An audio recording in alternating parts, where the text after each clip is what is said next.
इथे उपस्थित सर्वांना माझा जय भीम। आपण सर्व या आंदोलनामध्ये सामील झालो त्याच्याबद्दल आपल्या सर्वांचा धन्यवाद करतो।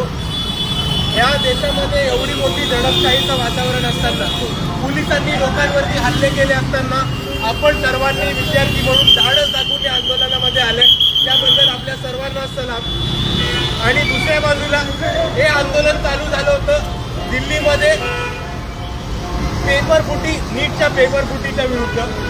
त्यांच्या पोरांच्या 3च मागण्या होत्या की सर्वात पहिले जे संबंधित लोक आहेत त्यांच्यावरती कारवाई व्हायला पाहिजे, ज्या 21 मुलांनी जीव गमावला त्यांना न्याय मिळाला पाहिजे आणि परत कोणत्याही प्रकारची पेपर फुटी नाही झाली पाहिजे। यांच्या मागण्या चूक होत्या ना, बरोबर होत्या?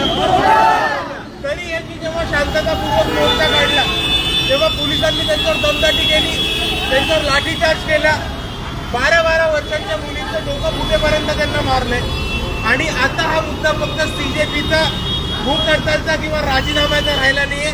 हे आंदोलन आता भारताची लोकशाही वाचवण्यासाठी, आणि जेव्हा जेव्हा विद्यार्थी आंदोलन करतात त्यांच्यावरती असा हल्ला होत असेल तर विद्यार्थ्यांच्या पाठीमागे उभं राहून त्यांना बळ देण्याचं हे आंदोलन झालंय।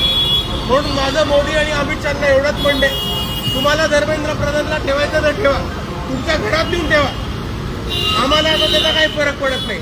आमचं आंदोलन आता राजीनाम्यासाठी नाही तर सत्ता परिवर्तन करण्यासाठी असणार आहे। आणि तुम्हाला धर्मेंद्र प्रधानला ठेवायचं तर ठेवा, आमची हीच भूमिका असणार आहे की मोदी हटाओ देश बचाओ, मोदी हटाओ देश बचाओ, मोदी हटाओ देश बचाओ, मोदी हटाओ देश बचाओ, मोदी हटाओ देश बचाओ, मोदी हटाओ देश बचाओ।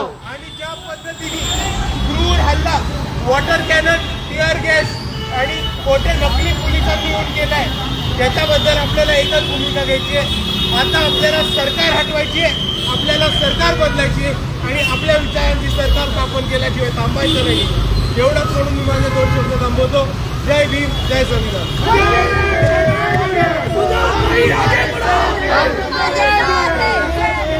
अरे धर्मेंद्र प्रधान इस्तीफा दो, इस्तीफा दो, इस्तीफा दो, इस्तीफा दो, धर्मेंद्र प्रधान इस्तीफा दो, इस्तीफा दो, इस्तीफा दो।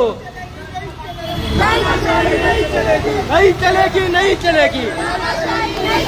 वंचित बहुजन आघाडीचा